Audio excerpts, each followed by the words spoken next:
સુરતના ખ્યાતનામ builder Tushar ઘેલાણીને brain dead જાહેર કરાતા શોકનો માહોલ ફેલાયો છે. 1 ફેબ્રુઆરીના રવિવારના રોજ અગ્રણી બિલ્ડર અને ઘેલાણી ગ્રુપના માલિક તુષાર ઘેલાણીએ પોતાના નિવાસસ્થાને લાયસન્સવાળી રિવોલ્વર વડે ગોળી મારી આત્મહત્યાનો પ્રયાસ કર્યો હતો. ઘટનાની જાણ થતાં જ તુષારભાઈને સારવાર માટે મહાવીર હોસ્પિટલ ખસેડવામાં આવ્યા હતા. નિષ્ણાંત ડોક્ટરોની દેખરેખ હેઠળ લાઈફ સપોર્ટ સિસ્ટમ પર તેમની સારવાર ચાલી રહી હતી. જોકે ગોળી મગજની આર પાર નીકળી ગઈ હોવાથી તેમની સ્થિતિ અતિ નાજુક હતી. અંતે ડોક્ટરે તેમને બ્રેન ડેડ જાહેર કર્યા છે. તુષાર ઘેલાણીને બ્રેન ડેડ જાહેર કરાતા પરિવાર મિત્ર વર્તુળમાં ઘેરા શોકની લાગણી પ્રસરી ગઈ છે. દીકરીના લગ્નની ખુશી માતમમાં ફેરવાઈ ગઈ હોવા છતાં આ અત્યંત કપરા સમયે પરિવારે એક મોટું પ્રેરણાદાયી પગલું ભર્યું છે. ઘેલાણી પરિવારે તુષારભાઈના અંગોનું દાન કરવાની જાહેરાત કરી છે. અંગદાનથી અનેક જરૂરિયાતમંદ દર્દીઓને નવું જીવન મળશે, જે તુષારભાઈની વિદાયને સાર્થક બનાવશે.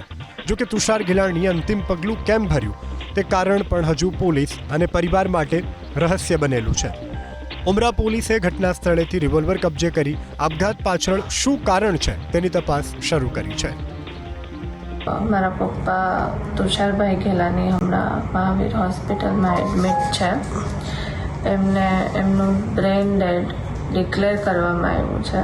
તો મેં મારા મમ્મી ને મારા દાદા હરજીભાઈ ઘેલાનીએ સંપૂર્ણ એના જેટલા અંગો હોય એનું ડોનેશન માટે અમે પરમિશન આપી છે. તુષારભાઈ ગેલાની જે છે મારો મોટો દીકરો. આપનો મોટો દીકરો છે? હા. બરાબર. હવે મહાવીર હોસ્પિટલમાં એ હાલ સારવાર હેઠળ છે દાખલ, આપને ખબર છે ને? હા.